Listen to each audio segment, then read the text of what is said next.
ಇವತ್ತು ಇತಿಹಾಸದಲ್ಲಿ ಸುವರ್ಣಾಕ್ಷರದಲ್ಲಿ ಬರೆದಿಡಬೇಕಾದಂಥ ಒಂದು ಅತ್ಯಂತ ಶ್ರೇಷ್ಠವಾದಂಥ ಪವಿತ್ರವಾದಂಥ ದಿನ ಇವತ್ತು.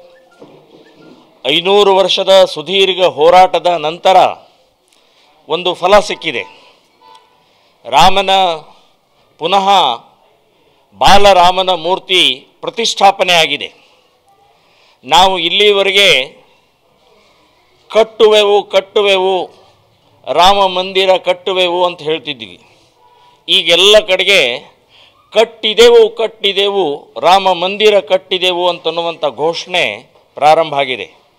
ಸೊ ಆನಂದದ ಹೊಳೆ ಹರಿತಾ ಇದೆ, ಆನಂದದ ಸುನಾಮಿ ಆಗಿದೆ.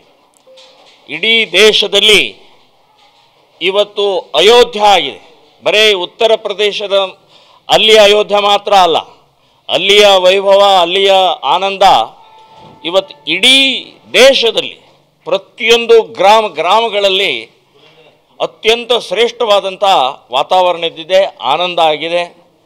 ಸೊ ಇಲ್ಲಿ ನಾನು ಈಗ ಹುಕ್ಕೇರಿಯಲ್ಲಿದ್ದೀನಿ.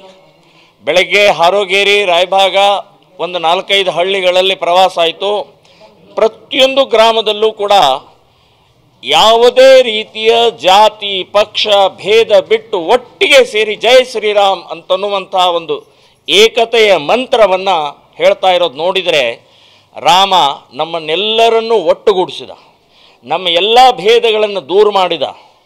ಸೊ ರಾಮನ ಇವತ್ತು ಒಂದು ದೊಡ್ಡ ಕೃಪೆಯಿಂದಾಗಿ ದೇಶ ಒಂದಾಗಿದೆ ಅಂತನ್ನುವಂಥ ಒಂದು ಸಂದೇಶ ಇವತ್ತು ಬಂದಿದೆ.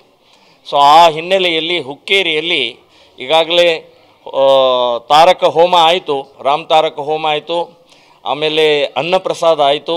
ಸುಮಾರು ಹೆಚ್ಚು ಕಡಿಮೆ 1,500 ಜನರದ್ದು ಅನ್ನಪ್ರಸಾದ ತೊಗೊಂಡ್ರು. ಮತ್ತು ಅತ್ಯಂತ ವೈಭವಪೂರಿತವಾದಂಥ ವಾತಾವರಣ ಇವತ್ತು ನಿರ್ಮಾಣ ಆಗಿದೆ. ಹಳ್ಳಿಗಳಲ್ಲೂ ಕೂಡ ಇದೇ ವಾತಾವರಣ ಇದೆ.